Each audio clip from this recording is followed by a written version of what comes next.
In this lesson, we're going to be talking about types of attacks. One type of attack that you'll find common particularly in cases of hacktivism, for example, or cases where people are trying to make a particular point or just be a general pain, is this idea of defacing. Defacing goes back for quite a while. It's the idea of sort of digital graffiti where you've left your mark or your imprint behind so that everybody knows you were there. Primarily a website thing, and it's really just making alterations to something.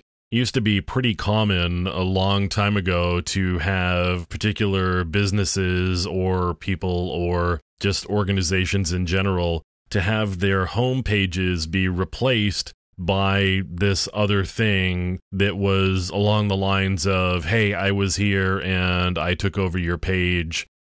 We also have a pretty common one, or certainly has been common over the years, and it's a pretty good path towards quality exploits and high-profile vulnerabilities, and that's buffer overflows. A buffer overflow is a result of the way programs are stored in memory.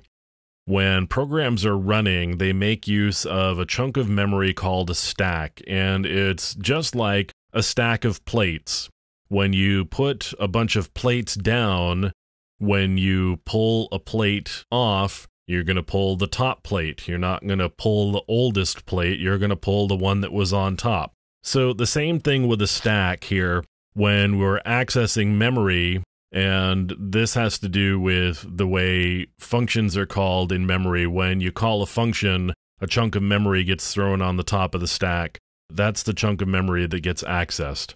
And you've got a piece of data in memory within that stack, and that's called a buffer. And when too much data is sent and tried to put into that buffer, it can overflow the bounds of the configured area for that particular buffer. Now, the way stacks are put together, we end up with a part of the stack where the return address from the function is stored. So when you overflow the buffer, you have the ability to potentially overwrite that return address, at which point you can control the flow of execution of the program. And if you can control the flow of execution of the program, you can insert code into memory that could be executed. And that's where we get buffer overflows that turn into exploits that create the ability to get like a command shell or some other useful thing from the system where the buffer overflow is running. So that's a buffer overflow in short. We also have format string attacks. And sometimes these can be precursors to buffer overflows.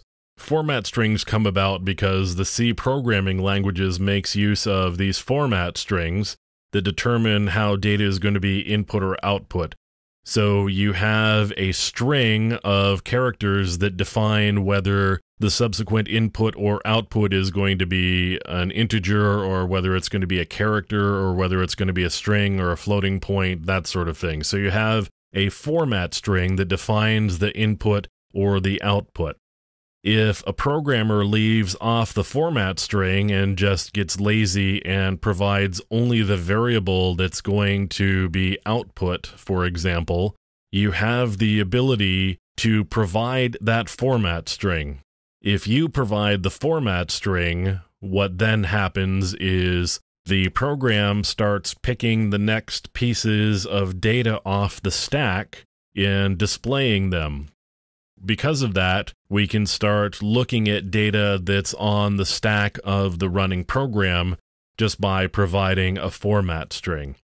And if I can look at the data, I may be able to find information like a return address or some other useful piece of information. There's also a possibility of being able to inject data into the stack using this particular type of attack. Denial of service, this is a pretty common one. You'll hear about this a lot. This is not to be confused, though, with the one that I'll be talking about after this. A denial of service is any attack or action that prevents a service from being available to its legitimate or authorized users. So you'll hear about a ping flood, a SYN flood, a Smurf attack, and a Smurf attack has to do with ICMP echo requests and responses using broadcast addresses.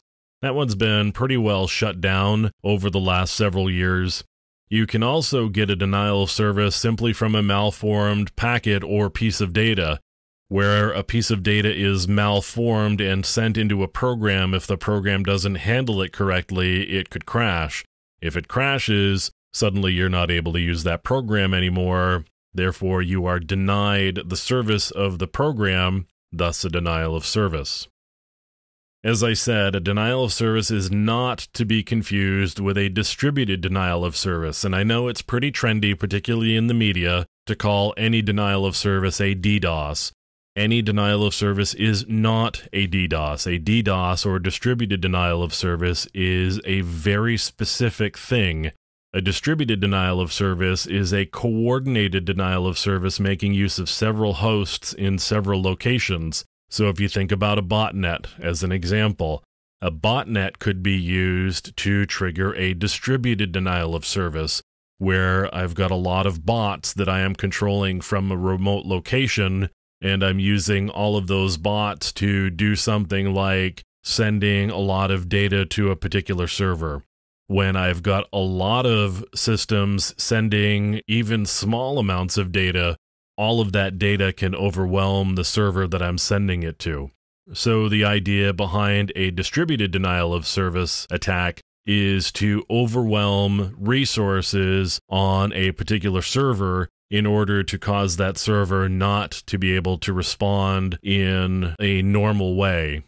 The first known DDoS attack used a tool called Stacheldraht, which is German for barbed wire. Stacheldraht came out of some work that a guy by the name of Mixter was doing in 1999. He wrote a proof of concept piece of code called TFN, which was the Tribe Flood Network. The Tribe Flood Network was then turned into something called Trinu, and Trinu was used as more or less the basis for this program called Stacheldraht, which was then used to attack servers like eBay and Yahoo back in February of 2000. So that attack in February of 2000 was really the first known distributed denial of service attack, which is not to say that there weren't denial of service attacks previous to that. There certainly were plenty of them, but they were not distributed in nature, meaning there weren't a lot of systems used to coordinate and create a denial of service condition, and therefore we get the distributed denial of service attack. So that's a handful of types of attacks and some pretty common attacks that you're going to see.